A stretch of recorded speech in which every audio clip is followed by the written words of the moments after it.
What's up? This is Dad Dirty Spoon from the IWC, and this is the wrestling recap for September 14th, 2013. And I'm going to go ahead and just say this right now. It feels really good to be back. I had to take myself on a little bit of a sabbatical due to some real life issues that I was dealing with. Now those issues have been addressed, I can get back to doing what I really enjoy, and that's giving my opinion about wrestling. Well, at least one of the things that I really enjoy. And I'm only going to touch on one major issue, and then I'm going to go ahead and give my predictions for Night of Champions, which are coming on tomorrow night, or by the time I upload this, tonight. Because it's going to go up really later than I wanted it to. First up, Jim Ross announced this week that he will be retiring from the WWE after over 20 years of service.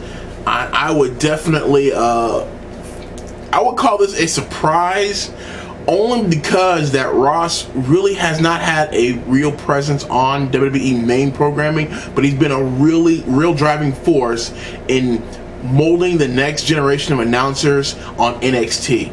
I'm not sure if any of you watch NXT on a regular basis, but he's definitely in the ear of the gentlemen who are doing the commentary. And I've got to say, as far as being a fan of wrestling, Jim Ross was the person calling some of my most memorable matches and some of the matches that really got me into wrestling.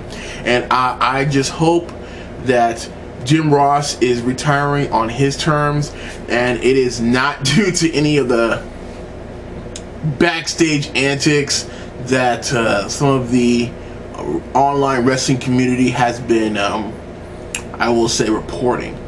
But I would like to thank him for his contribution to professional wrestling, and I hope that his next adventure is just as fulfilling. And that's pretty much all I want to say about Jim Ross's upcoming retirement. And that's going to lead me to the Night of Champions predictions. WWE actually has 7 matches announced, which is a little bit more than usual. And considering this is Night of Champions, where they have quote-unquote every championship defended, I guess it wasn't that hard. The pre-show match is a tag team turmoil: the Primetime Players versus the Usos versus 3MB versus Tons of Funk versus Real Americans. Yeah, this match really doesn't matter. It's really between the Primetime Players and the Usos. I think the Primetime Players are going to win, and they'll be challenging the Shield. Well, I guess not the whole Shield, but Rollins and Reigns for the tag title belts. And I think that Rollins and Reigns will retain the tag title belts against the Primetime Players. That's 2 matches down already. Next, we've got the Divas 4-way match: AJ Lee versus Natalya versus Brie Bella versus Naomi for the Divas Championship. Again, I'm going to go with Natalya. This has really become AJ versus the Divas on the Divas reality show, Total Divas. And yeah, it really hasn't been the most entertaining feud, but it is a feud involving the Divas, and I think that it can be bad, but it can't be worse than the way they were used before. And with Total Divas continuing into the second half of the fall season, I think that we're probably going to see Natalya and AJ and Naomi and Brie get in the ring and mix it up a few more times. They might even get some lines, and maybe they might even be able to fit Layla and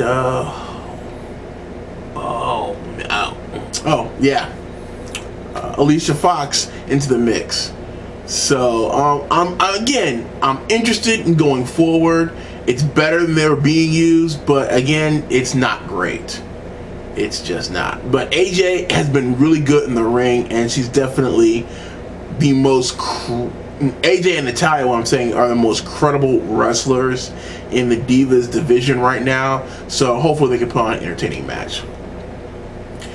The next match I'm going to talk about is the U.S. title match: Dean Ambrose versus Dolph Ziggler. Again, Dolph Ziggler was on fire, and then I don't know. He must have pissed somebody off in the back, and now he's losing to Husky Harris on TV. With that being the case, I do think, again, Dean Ambrose, being part of the corporation, he will retain against Dolph Ziggler. Dolph Ziggler will lose. I don't know what is next for Ziggler. I was really hoping he would be the person that would cross the line on Triple H, but that apparently is not going to be the case. Next up, we got the CM Punk versus IC champ Curtis Axel and Paul Heyman in a handicap elimination match.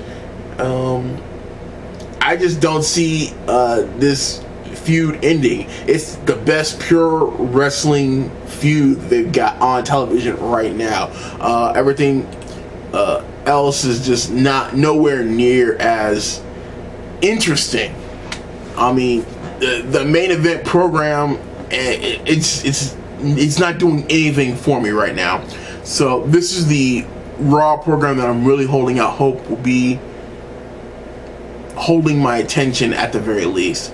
So I figure Paul Heyman will introduce a new Paul Heyman guy. That person will get involved and quote save Paul Heyman. I don't think it's going to be Brock Lesnar. I think they're holding off Brock Lesnar at least until Survivor Series.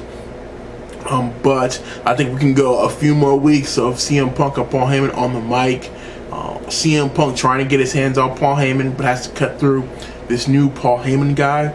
So yeah, CM Punk will not get his hands on Paul Heyman, but I do think that he will beat Curtis Axel. Next up, we've got the WWE title match. Well, no, I'm gonna do the World Heavyweight Championship match. It's gonna be Alberto Del Rio versus Rob Van Dam.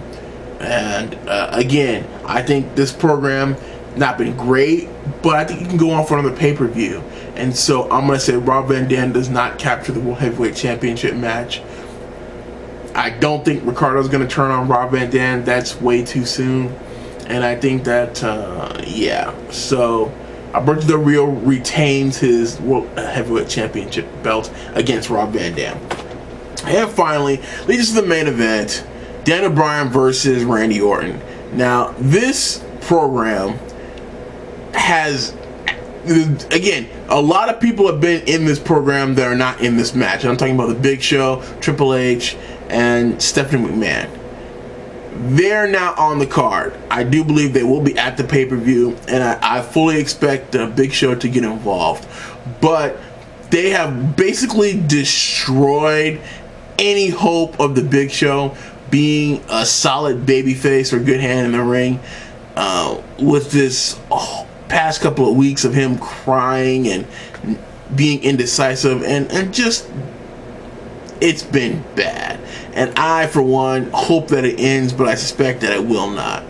I suspect that there'll be a run-in by everyone under the show, Big Show, Triple H, The Shield, to keep that belt around Randy Orton waste. I know that there's been several screwjob finishes that I predicted, but I think there's no way that this program, as much time and energy as they put into it, it'll go another month at the least. I personally think that they'll drag it out all the way to the end of the year until John Cena comes back, because there's really, Triple H has just cut the legs out of every potential babyface opponent that Randy Orton could face.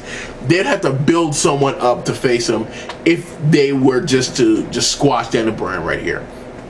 That being said, screwjob finish. Randy Orton will retain. Daniel Bryan, again, probably face down on the mat. Yeah. So, quick rundown of the card. Pre-show match. Big tag team turmoil. Primetime players win. They face The Shield, Rollins and Reigns. Rollins and Reigns, The Shield, keep the tag team belts. Natalya wins the Divas title from AJ Lee in the Fatal 4-Way. Dean Ambrose retains the U.S. belt against Dolph Ziggler. CM Punk wins his match but does not get his hands on Paul Heyman. Alberto Del Rio, he'll retain, and Randy Orton will retain, but again, I'm screwjob finish.